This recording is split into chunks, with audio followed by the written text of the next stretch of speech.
everybody, welcome back to Goodnight Lighthouse. I'm Miss Dorothy and I'm here to read you another story. And I am excited. I have a special book tonight. Now, usually I'm excited because I say, I have a book from a friend.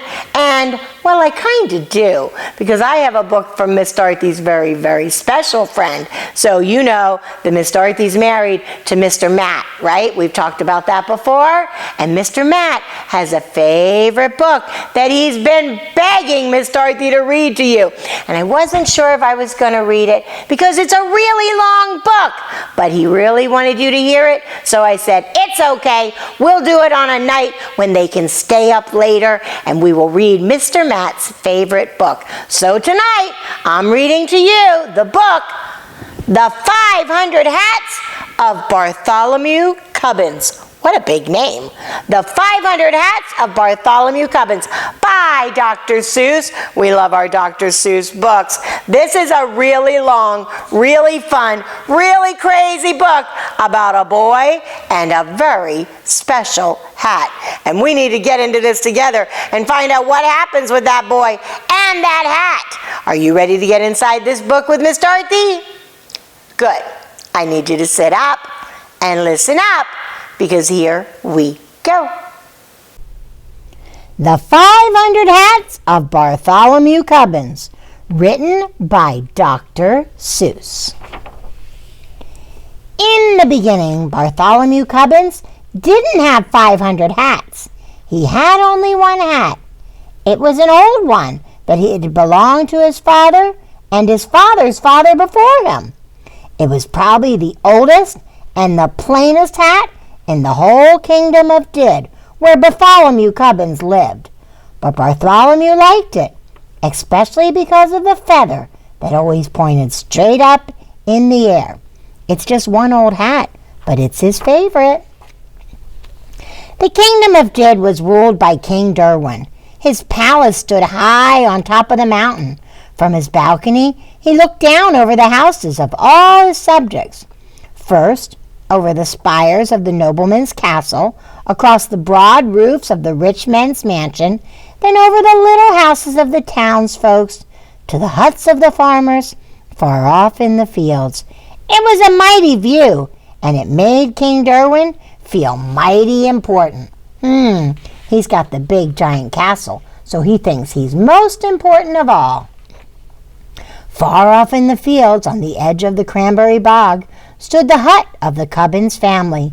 From the small door, Bartholomew looked across the huts of the farmers, to the houses of the townsfolks, then to the rich men's mansions and the noblemen's castles, up to the great towering palace of the king. It was exactly the same view that King Derwin saw from his balcony, but Bartholomew saw it backward. It was a mighty view, but it made Bartholomew Cubbins feel mighty small. He feels really small in his big kingdom. Just after sunrise one Saturday morning, Bartholomew started for town. He felt very happy. A pleasant breeze whistled through the feather in his hat. In his right hand he carried a basket of cranberries to sell at the market. He was anxious to sell them quickly and bring money back to his parents.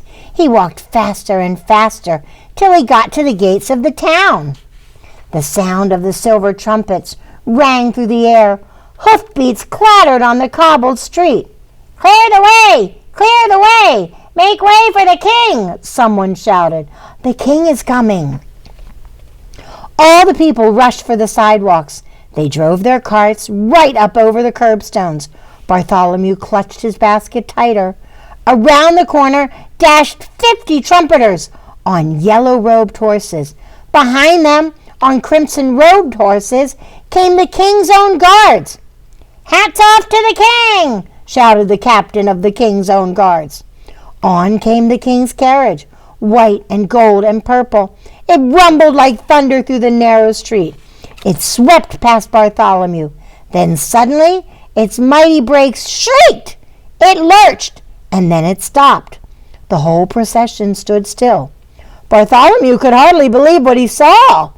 Through the side window of the carriage, the king himself was staring back, straight back at him. Bartholomew began to tremble. "Back up!" the king commanded the royal coachman. The royal coachman shouted to the royal horses.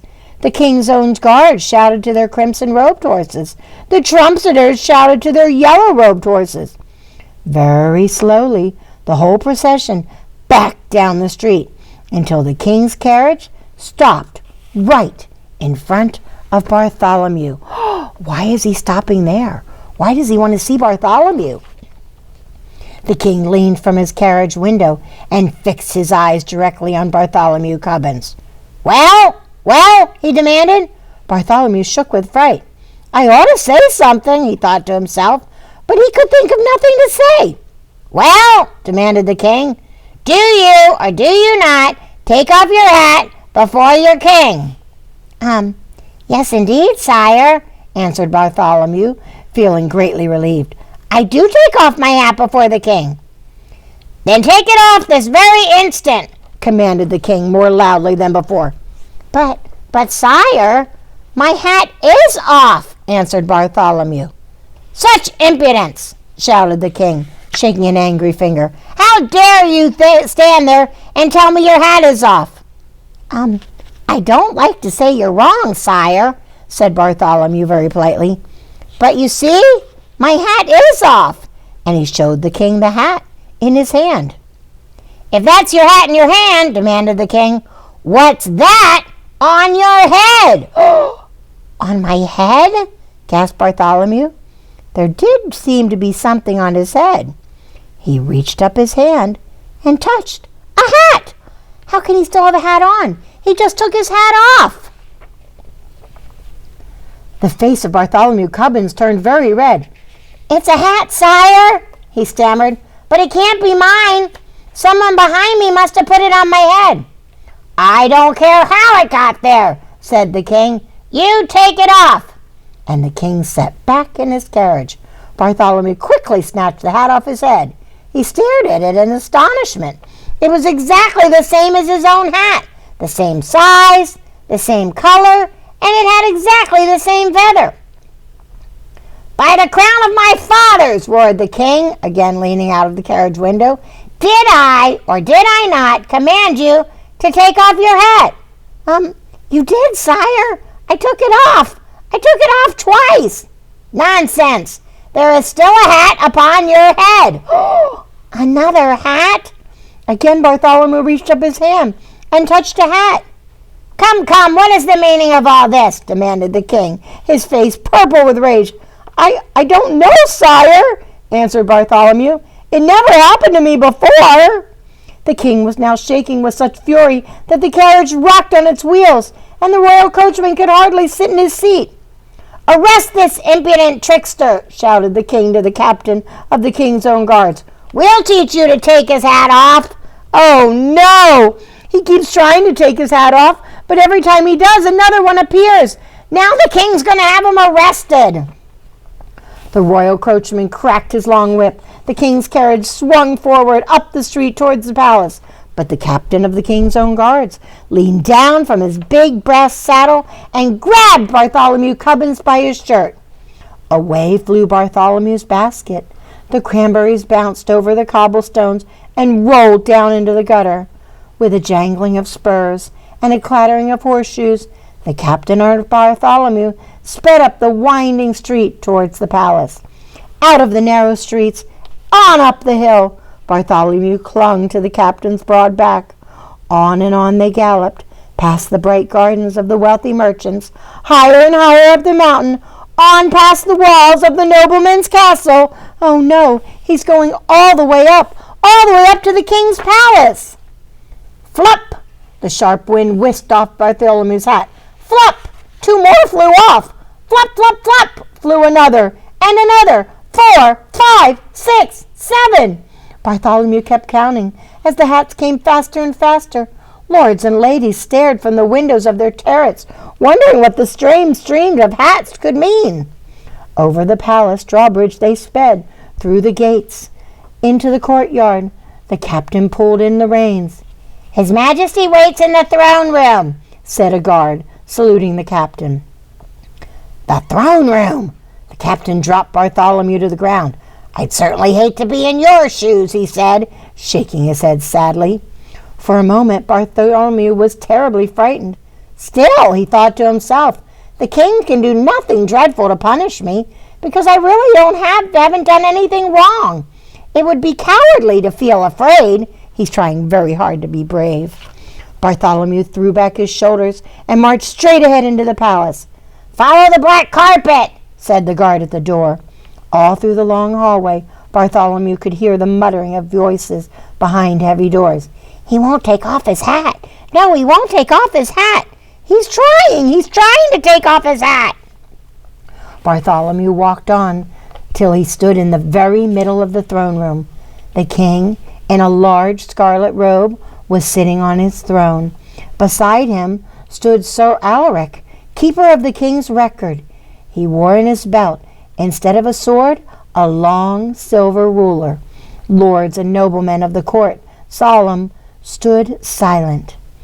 The king looked down at Bartholomew severely. "Young man, I'll give you one more chance. Will you take off your hat for the king?" "Your Majesty," said Bartholomew, as politely as he possibly could, "I will, but I'm afraid it won't do any good." And he took off his hat. And it didn't do any good. Another hat sat on Bartholomew's head. He took off hat after hat after hat after hat until he was standing in the middle of a great pile of hats. The lords and noblemen were so astonished they couldn't even speak. Such a thing had never happened in the throne room before. "Heavens!" said Sir Alaric, keeper of the records, blinking behind his triangular spectacles. "He's taken off 45. "And there were 3 more down in town," said the king. "And you must add on 87 more that blew off my head as we galloped up the hill," said Bartholomew, trying to be helpful. 135 hats? Most unusual," said Sir Alaric, writing it down on a long scroll. "Come, come," said the king impatiently. "Sir Alaric, what do you make of this nonsense?" "Very serious nonsense, Your Majesty," answered Sir Alaric. "I advise you to call in an expert on hats." "Excellent," said the king. "Ho, go, guard, fetch in Sir Snips, maker of hats for all the fine lords." Into the throne room marched the smallest man, wearing the tallest hat Bartholomew had ever seen. It was Sir Snips. Instead of a sword, he wore at his side a large pair of scissors. "Take a look at that boy's hat," commanded the king. Sir Snips looked at Bartholomew Cubbins' hat and sniffed in disgust. Then he returned to the king and bowed stiffly. "Your Majesty, I, Sir Snips, am the maker of hats for all the fine lords. I make hats of cloth of gold, fine silks, and gems, and ostrich plumes. You ask me what I think of this hat? Pooh! It is the most ordinary hat I've ever set eyes on." "In that case," said the king, "it should be very simple for you to take it off." Simple indeed," mumbled Sir Snips haughtily, and standing on his tiptoes, he pushed his pudgy thumb at Bartholomew's hat and knocked it to the floor.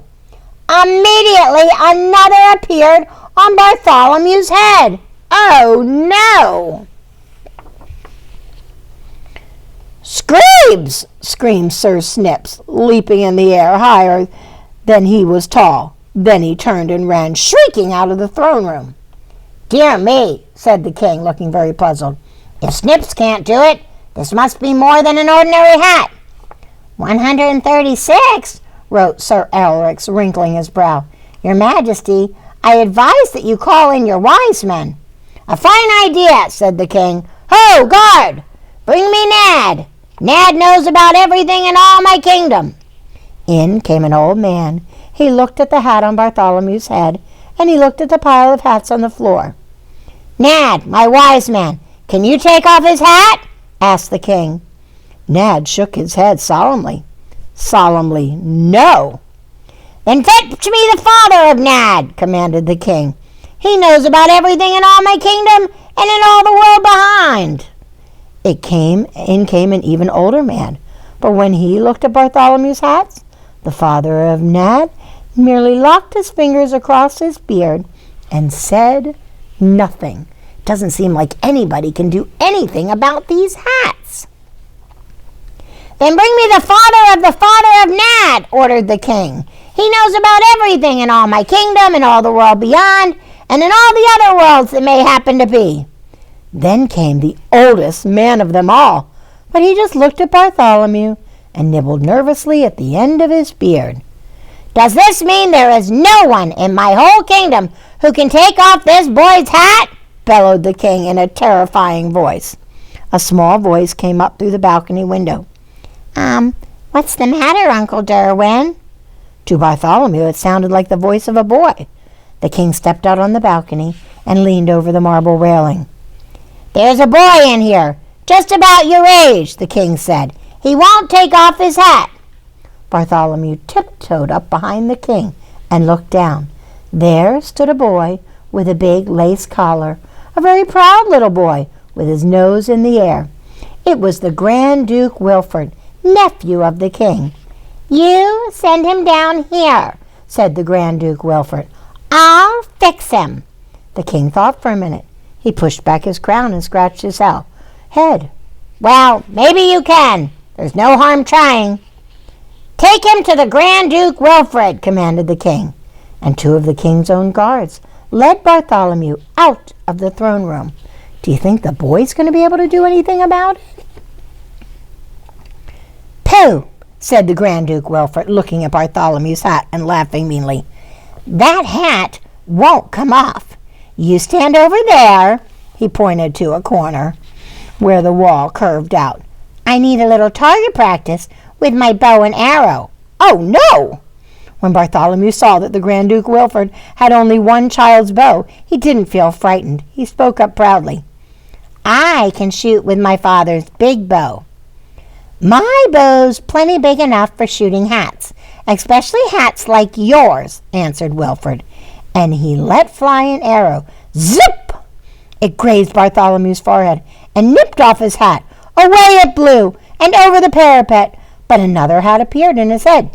Zip, zip, zip! The arrows flew, till the Grand Duke's whole bag full of arrows was gone, and still a hat sat on Bartholomew's head.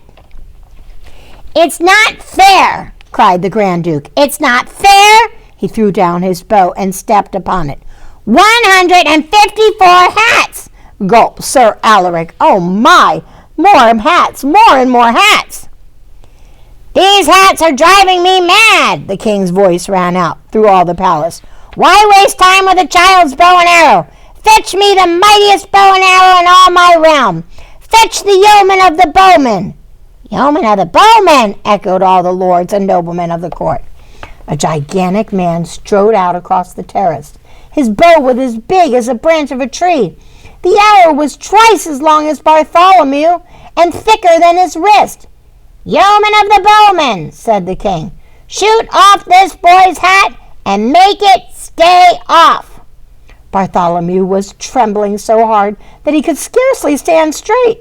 The yeoman bent back his mighty bow. Grrr, zip! Like a mad giant hornet, the arrow tore through the air towards Bartholomew Cubbins. Grrr, zip! The sharp arrow head bit through his hat and carried it off, on and on for a full half a mile. Grrr, zup! It plunked to a stop in the heart of an oak tree. Yet there, on Bartholomew's head, sat another hat.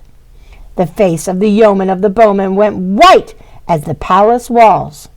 It's black magic, he shrieked. He can't figure out why the hats keep coming back. Black magic! That's just what it is, sighed the king with relief. I should have thought of that before. That makes things simple. Back to the throne room. Call my magicians. In the whole throne room there wasn't a sound, as loud as breath, but from a spiral stairs that led down from the southwest tower came the shuffling of slow, padded feet. The magicians were coming, low and slow. They were chanting words that were strange. Dig a hole 5 furlongs deep, down to where the night snakes creep. Mix and mold the mystic mud, marble, marble, tud. In came 7 black-gowned magicians, and beside each one of them stalked a lean black cat. They circled Bartholomew Cubbins, muttering deep and mysterious sounds. "Stop this useless muttering," ordered the king. "I want a chant that will charm away this boy's hat." The magicians huddled over Bartholomew and chanted, "Winkabus, tinkabus, foodish clay. Hat on this demon's head, fly far away. Howl, man, howl away, howl away, howl away. Yowl cats, yowl away, yowl away, yowl away. Hat's on the demon's head. Seep away, creep away, leap away, geep away, never come back." They're trying to make his hat go away with magic, but I don't know if that's going to work either. "A mighty good chant," said the king, looking very pleased. "Are you sure it would work?" All the magicians nodded together. "But," said the king, looking puzzled, "there still seems to be a hat upon his head. How long will it take for the charm to work?" "Be calm, O sire, and have no fears," chanted the magicians. "Our chimes will work in 10 short years." "10 years?" gasped the king. "Away, fools!" he shouted. "Out of my sight! I can't wait 10 years to get rid of his hat. Oh dear, what can I do? What can I do?" "If I were king," whispered the Grand Duke Wilfred, "I'd chop off his head." "A dreadful thought," said the king, biting his lip.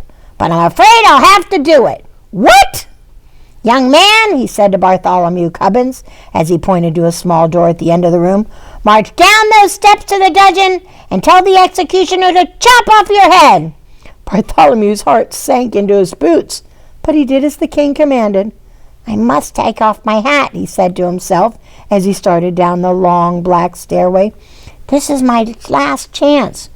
One half after another he tore from his head. 156, 157, 158.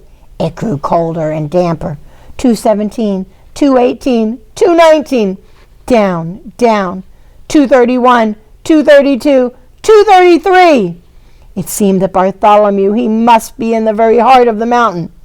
"Who's there?" said a voice from the blackness. Bartholomew turned a corner and stepped into the dungeon. The executioner was whistling and swinging his axe idly, because at the moment he had nothing to do. In spite of his business, he really seemed to be a very pleasant man.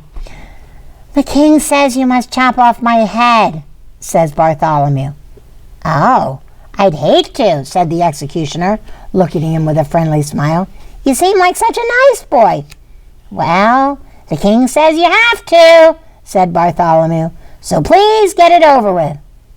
"All right," said the executioner, "but first you've got to take off your hat." "Why?" asked Bartholomew.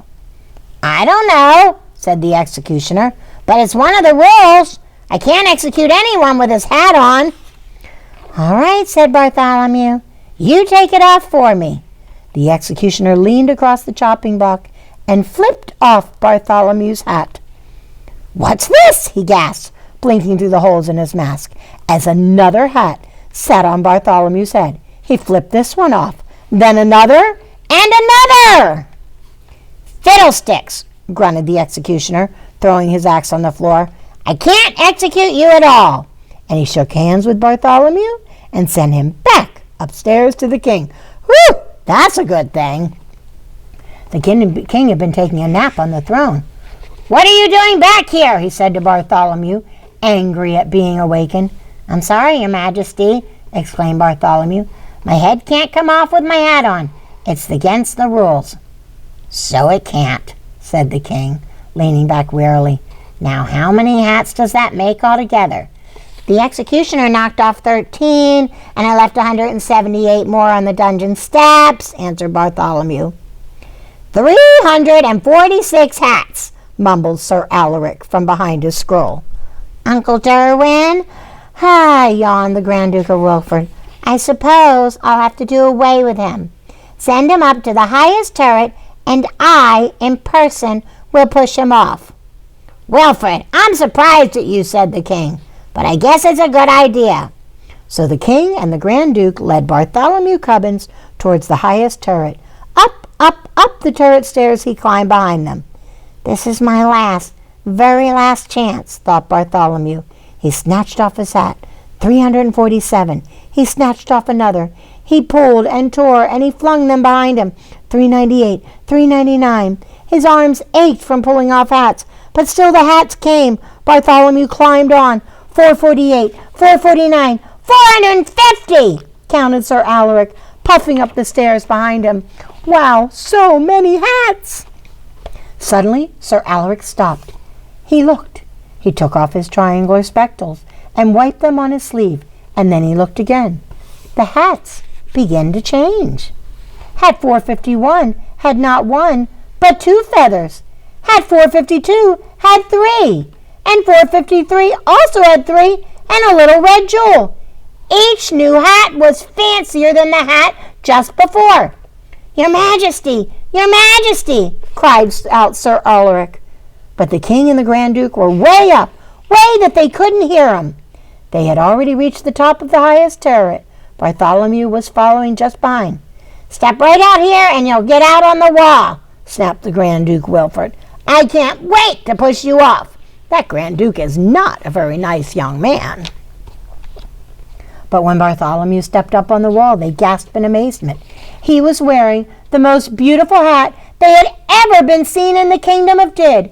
It had a ruby larger than any the king himself had ever owned. It had ostrich plumes and cockatoo plumes and mockingbird plumes and paradise plumes. Besides such a hat, even the king's crown seemed like nothing. The Grand Duke Wilfrid took a quick step forward. Bartholomew thought the end had come at last. "Wait!" shouted the king. He could not take his eyes off that magnificent hat. "I won't wait," the Grand Duke talked back to the king. "I'm going to push him off now. The new big hat makes me madder than ever." And he flung out his arms to push Bartholomew off. But the king was quicker than Wilfrid. He grabbed him by the back of his fine lace collar. "This is to teach you," His Majesty said sternly, "that Grand Dukes never talk back to their king." And he turned the Grand Duke Wilfrid over on his knee and spanked him soundly, right on the seat of his royal silk pants. Well, I think he deserved that. He was not being very kind. "And now," smiled the king, lifting Bartholomew down from the wall, "it would be nice if you'd sell me that wonderful hat." 498, 499, broke in the tired voice of Sir Alaric, who had just arrived at the top of the steps. "And that," he pointed to the hat on Bartholomew's head, "makes exactly 500. 500! exclaimed the king. "Will you sell it for 500 pieces of gold?" "Anything you say, sire," answered Bartholomew. "You see, I've never sold one before." The king's hand trembled with joy as he reached for the hat. Slowly, slowly Bartholomew felt the weight of the great hat lifted from his head. He held his breath. Then suddenly he felt the cool evening breezes blow through his hair. His face broke into a happy smile. The head of Bartholomew Cubbins was bare! "Look, Your Majesty! Look!" he shouted to the king. "No, you look at me," answered the king, and he put the great hat on right over his crown. Arm in arm, the king and Bartholomew went down to the counting room to count out the gold. Then the king sent Bartholomew home to his parents. No basket on his arm, no hat on his head, but with 500 pieces of gold in his bag. And the king commanded that the hat he had brought, and all the other hats too, be kept forever in the great crystal case by the side of his throne. But neither Bartholomew Cubbins, nor King Derwin himself, nor anyone else in the kingdom of Did could ever explain how the strange thing had happened. They could only say it just happened to happen, and was not very likely to happen again. That was crazy! Did you see what happened? He was supposed to take his hat off when the king came by, and he took his hat off, but then there was still a hat there. So he took it off again, and there was still a hat there. And the king got really, really mad, and he wanted to punish him for not taking off his hat, and he kept saying, I'm trying, 500 times. And then the last hat was the most beautiful hat the king had ever seen, and he gave it to the king. So now the king was happy, the boy was happy, everybody was happy, and he got to stop taking off hat after hat after hat. What a crazy book. What a great book. I guess I'm glad that Mr. Matt wanted you to hear it, even though it was really long and you must be really tired by now. But it was a good book and I'm glad we read it together. But now it's time for all my little friends to get into bed. We stayed up really late tonight. I need you to get under your covers, get cuddled up, curled up, ready for a really good night's sleep. And tomorrow, whatever you're doing, whether you're wearing a hat or not wearing a hat, just go outside, have a great day, and when Mom and Dad tell you, take that hat off. Do it, because you know what? You know what you're supposed to do. Obey, and obey right away. And then come back and see Miss Dorothy, because I'm going to be sitting right here, ready to read another book to you. Bye! Thanks for reading with Miss Dorothy. I hope you enjoyed this book, and I hope you'll come back soon to read another. What's your favorite book? Drop Miss Dorothy a note and let me know. I'll go find it, and I'll read it to you. Be sure to subscribe, like, and share. I'll see you soon.